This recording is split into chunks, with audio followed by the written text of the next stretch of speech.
Good morning, and nice to see you all. I find it a little hard to stand behind the podium, but nevertheless, it's my pleasure really to welcome you all to this event.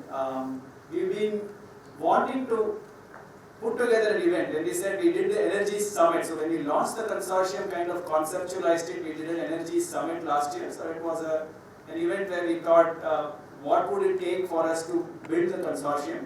So since then, we worked on putting together a couple of aspects. One is, what are the research areas that we need to focus on that is inclusive enough, that encompasses the diversity of work that happens at IIT Madras, but at the same time it's meaningful enough, which means it is useful to the society.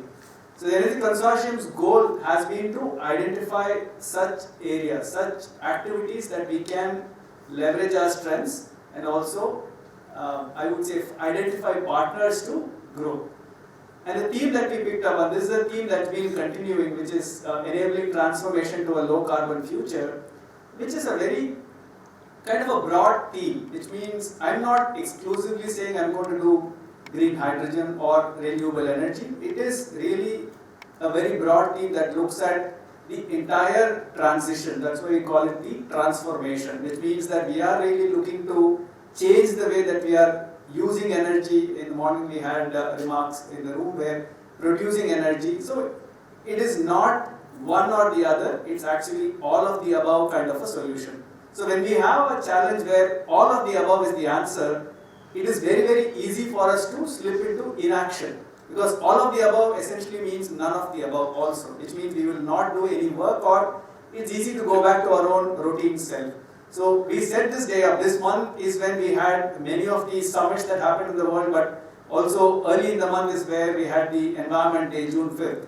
And when Nikhil and I sat down together, so what should we do midterm of the year? Because we cannot wait too long and we need to have collaboration, we need to have discussions. We said, let's do an industry day where we will bring in some of the partners who have identified with us and said, we will work with you. And so we also want to bring them here and hear from them as to what they would like us to do, what they would like IIT, and when I say IIT, I'm just using IIT as a proxy. I'm saying academic institutions, universities, centers of higher education to do in this particular space, because as the industries right now or the current leaders in many of these transitions, and they are likely to be leading the transformation, faculty members here and the students here are those who would become the future leaders, who would participate in the new world.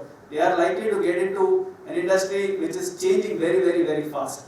So what I had to say today is to request some of our industry colleagues who are here, who will be presenting some keynotes, and we also be having some report outs in the afternoon, to imagine a future where many of these opportunities will evolve. And how do we prepare ourselves? How do we work on identifying problems and collectively work to solve them? And another important thing that has come out of many of the discussions we had is what used to happen over decades, many, many years of work. Now everything is happening very fast. We do have transition that is required to happen in 3 years to 5 years now. They're coming up to 6 months to a year. Projects are becoming very fast. In that scenario, then it becomes impossible to work on any sustainable solution unless and until we imagine many of these scenarios and put our efforts in multiple directions. So that's why the consortium is not an exclusive project, but it's a very broad alliance to look at so many of these opportunities and say which one will win the day. So with that, I welcome you all again for this August gathering, and really hope that this is just the start of many more events and many more interactions to come. Thank you very much, and looking forward to a great day.